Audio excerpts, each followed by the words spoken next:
বাবা মা মারা গেলে দুনিয়াতে ভুলেও করবেন না এই তিনটি কাজ। যদি এই তিনটি কাজ করেন তার জন্য আপনার মা বাবাকে আল্লাহর কাছে জবাবদিহি করতে হবে। রাসূলুল্লাহ সাল্লাল্লাহু আলাইহি ওয়াসাল্লাম বারবার নিষেধ করে গেছেন, যাদের বাবা মা দুনিয়াতে নেই তাদের জন্য ভিডিওটি দেখা অত্যন্ত জরুরি, কারণ আপনার কোনো কাজের ফল যেন তাদের ভোগ করতে না হয় অবশ্যই খেয়াল রাখতে হবে। এবং আল্লাহর রহমতে যাদের বাবা মা বেঁচে আছে তাদের ভিডিওটি সম্পূর্ণ দেখা উচিত, যেন এই ভুলগুলো কখনো না হয়। প্রিয় দর্শক, আপনি যদি মুসলিম হয়ে নিজেকে ধন্য মনে করেন অবশ্যই আলহামদুলিল্লাহ কমেন্ট করবেন এবং ভিডিওটি শেয়ার করে সকল মানুষকে দেখার সুযোগ করে দিবেন। তো চলুন বেশি কথা না বলে জানিয়ে দেই মা বাবা বেঁচে না থাকলে বা মারা গেলে কোন তিনটি কাজ করা যাবে না। 1 নম্বরে বাবা মায়ের ঋণ শোধ না করা। মৃত মা বাবার ঋণ শোধ করতে হবে। তারা যদি ঋণগ্রস্ত থাকে যত দ্রুত সম্ভব তাদের ঋণ শোধ করতে হবে। আল্লাহ তাআলা সবগুলো মাফ করলেও ঋণের গুনাহ আল্লাহ তাআলা ক্ষমা করবে না। ওই ব্যক্তি উত্তম মুসলিম যার হাত ও জবান থেকে মানুষ নিরাপদ থাকে। অবশ্যই বাবা মায়ের ঋণ যত দ্রুত সম্ভব শোধ করার চেষ্টা করবেন এবং সম্পূর্ণ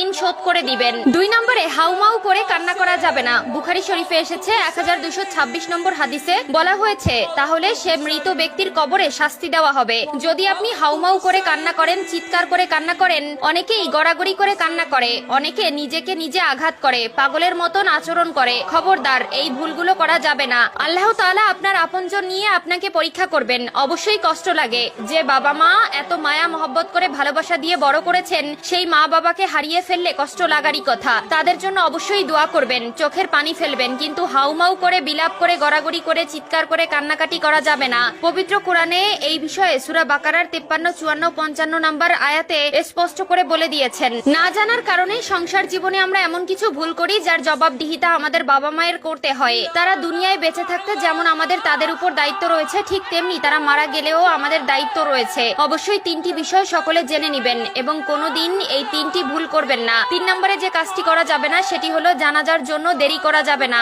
অনেক পরিবারে আছে আত্মীয় স্বজন দূরে থাকার জন্য 2 দিন 3 দিন পর্যন্ত মৃতদেহ রেখে দেওয়া হয়, যা একদমই করা উচিত নয়। যত দ্রুত সম্ভব দাফন করে দিতে হবে। অনেক সময় ছেলে মেয়ে দূরে থাকার জন্য অনেক মা বাবার দেহ 2 থেকে 3 দিন পর্যন্ত রেখে দেওয়া হয়, যেটা ইসলামের বিধানে একদম অযৌক্তিক। হয়তো মানুষ শেষ দেখার জন্য এই কাজটি করে থাকে, কিন্তু আসলে এটা করা উচিত নয়। ইসলামের বিধান অনুযায়ী মৃত ব্যক্তির জন্য দ্রুত জানাজা ও দাফন কাফনের ব্যবস্থা করা। আপনাদের আরেকটি বিষয় জানিয়ে দেই, এই বিষয়টি হলো অনেক বেশি গুরুত্বপূর্ণ। বাবা মা অথবা আত্মীয় স্বজন মারা যাওয়ার আগে যদি কোনো ওসিয়ত করে যায় সেটা অবশ্যই করতে হবে।